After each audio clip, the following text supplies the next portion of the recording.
What are other strategies of influence? So we have here like insider strategies, that means inside the talks. Then there's kind of formal strategies, and then strategies from the outside. Insider strategies, for example, forming coalitions and alliances. This has been in, there's some successful and there's less successful examples, but what we see whenever women came together in talks across delegations, they have been quite powerful.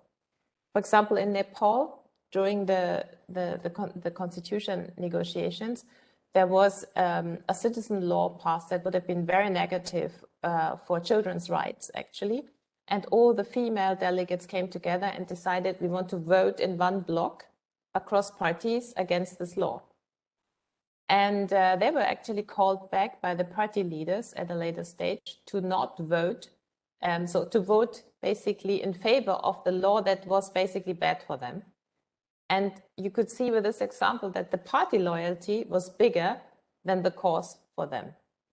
While you had other cases where, like in Congo, the women formed an alliance, and when the peace talks were stuck, they actually blocked the room of the peace talks and forced the men to sign the agreement across the delegations. So building these alliances inside is a very important thing. I'm jumping to the outside strategies because you see the alliances here too. And that's what I meant, what I said before, that having alliances between insiders and outsiders is also extremely powerful.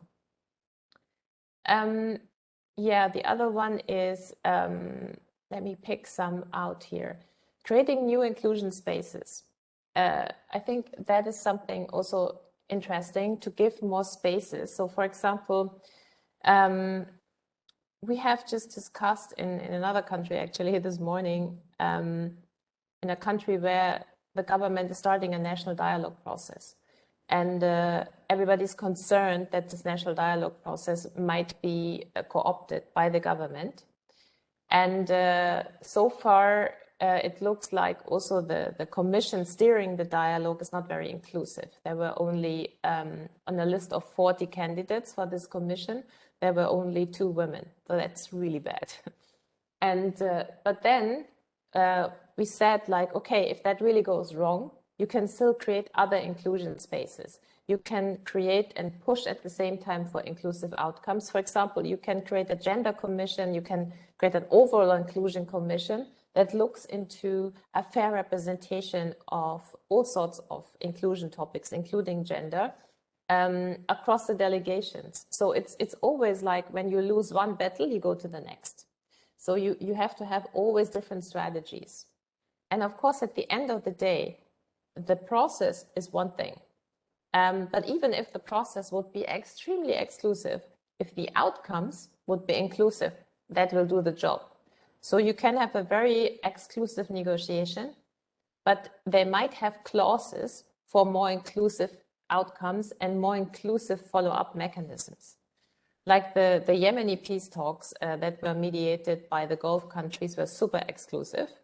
But they opened up for a national dialogue process that was super inclusive as a follow-up mechanism.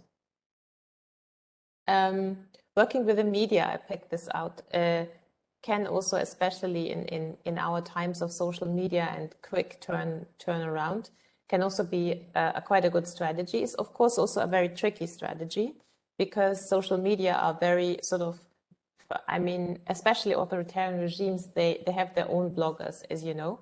So it's about blogging and counter-blogging. And in many conflict countries, there's really a social media war going on that is as heavy, as less bloody, but as heavy as the war that goes on outside. So, so I think it is, but that means influencing the media is a very important strategy.